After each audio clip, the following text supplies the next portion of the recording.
saya akan mempresentasikan tugas saya untuk memenuhi tugas akhir semester. Di sini saya akan membahas kondisi fisik, kultural, dan satu permasalahan di negara Kamboja serta hubungan dengan negara Indonesia.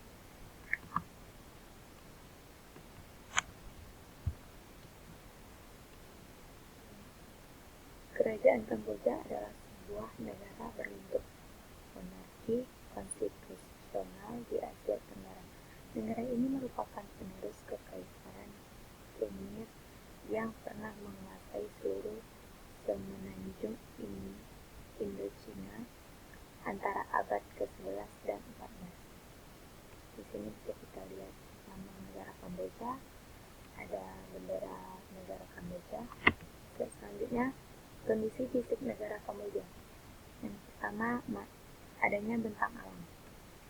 Tonle Sap merupakan daratan besar yang menjadi bentang alam di Kamboja. Bagian tengah dikelilingi pegunungan Dong Pak atau pohon Dang Pek. Di utara, pegunungan Cendamon. Di barat, plato Nakiris dan plato Mandogiri di timur. Gunung Aural yang merupakan puncak tertinggi di Kamboja dan terletak di pegunungan Cardamom. Teluk Kampong Som yang merupakan pelabuhan alam paling baik di Asia Tenggara. Danau Sap yang merupakan danau terbesar di Kamboja. Bisa kita lihat seperti contoh gambar sebelah. Di sini ada contoh gambarnya. Baik, kita lanjut. Di sini ada yang dua letak luas dan batas. Kamboja terletak di bagian barat daya dari semenanjung Indochina, serta astronomi. Kamboja terletak antara 10 derajat lintang utara sampai 14 derajat lintang utara, dan 104 derajat bujur timur sampai 108 derajat bujur timur. Batas-batas negara Kamboja, di mana ada utara, Laos, dan Thailand. Di timur ada Vietnam, barat ada Thailand dan Teluk Siam, selatan Teluk Siam dan Vietnam. Yang ketiga, di sini ada iklim. Kamboja beriklim muson tropis dengan 2 musim, yaitu musim hujan dan musim kemarau, atau per tahun 27 derajat Celcius. Dengan Desember bulan terdingin, Mei bulan terpanas, November dan Mei musim kemarau, Juni dan Oktober musim penghujan. Bayang-bayang hujan menerima curah hujan kurang dari 1.520 mm per tahun. Daerah plato menerima curah hujan sampai kurang lebih 2.540 mm per tahun. Selanjutnya ada kultural, yang dimana satu itu ada penduduk. Jumlah penduduk Kamboja pada tahun 2013 mencapai 14,68 jiwa atau sebagian besar tinggal di pedesaan. Mayoritas penduduk Kamboja adalah dengan 94% dan sisanya penduduk etnis Cina 3% dan Vietnam 3%. Bahasa resmi yang digunakan adalah bahasa Khmer. Mayoritas penduduk Kamboja menganut agama Buddha, Theravada atau 88,4%, dan sisanya beragama Islam, Katolik, Buddha, Mahayana, dan kepercayaan animisme. Tingkat penduduk di Kamboja tinggi, yaitu 3,08%. Yang kedua, ada aktivitas penduduk. Pendukung perekonomian utama Kamboja adalah pertanian. Lebih dari 70% penduduknya bekerja di bidang pertanian. Sekitar 80% lahan pertanian ditanami padi atau daerah penanamannya di daratan besar Tonle dan sekitar sungai Mekong.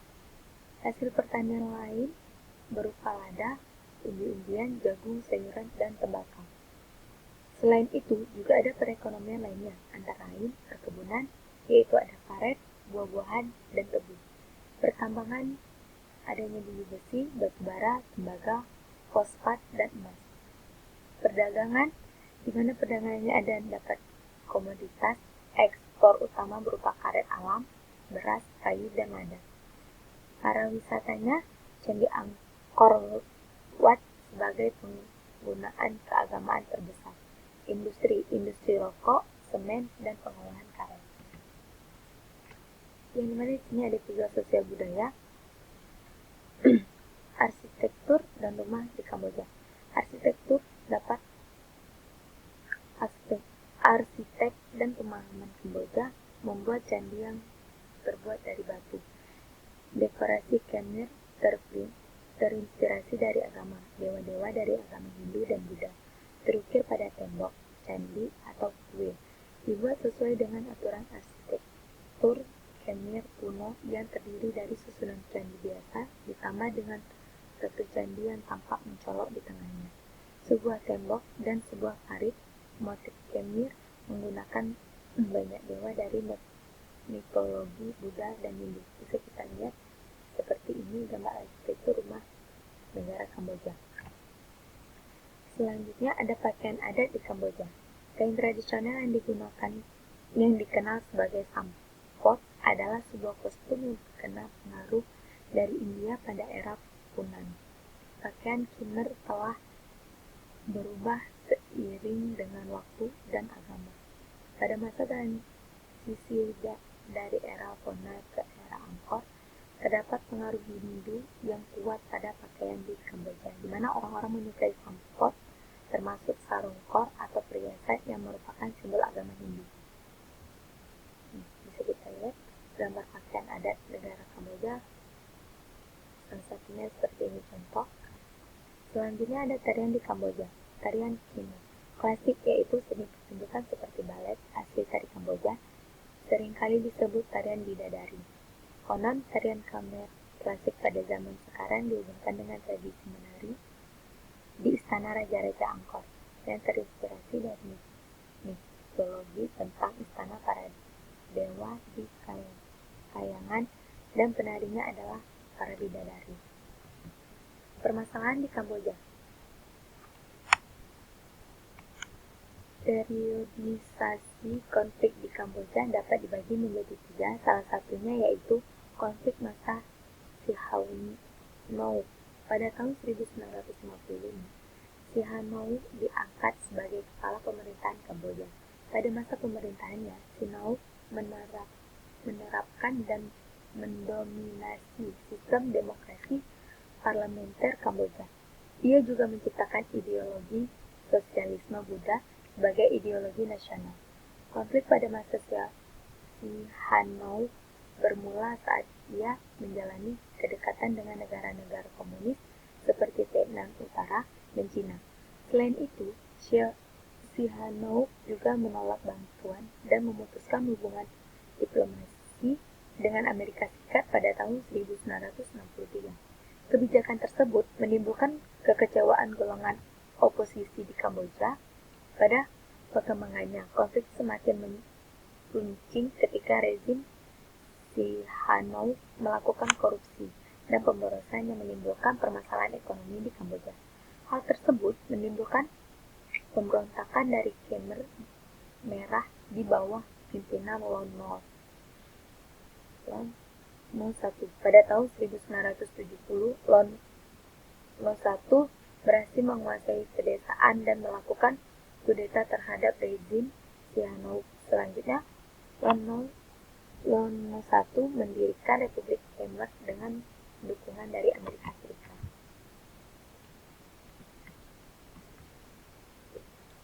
Hubungan dengan negara Indonesia. Saat ini, kerjasama yang diikuti oleh Kamboja yaitu melalui badan-badan BPB, melalui badan-badan PBB seperti ILO, UNESCO, WHO, serta forum kerjasama lain yang dilakukan dengan satu negara atau bilateral dan organisasi internasional. Dalam kawasan ilmu pengetahuan sosial 23 regional ataupun internasional, ASEAN adalah organisasi regional yang diikuti, sementara organisasi internasional diantaranya SCAP, IAEA, IDA, IBRD, organisasi lain. Antara Indonesia dan Kamboja berjalin hubungan politik dan keamanan dengan saling menempatkan duta bersama. Selain itu, Indonesia juga ikut berperan dalam usaha menyelesaikan pertikaian di Kamboja melalui Jakarta Informal Meeting atau JIM dan pengiriman pasukan Garuda pada tahun 1992 di bawah UNTAC untuk menjaga perdamaian di Kamboja. Sekian penjelasan dari PowerPoint saya. Jika ada kekurangan, mohon maaf. Assalamualaikum warahmatullahi wabarakatuh.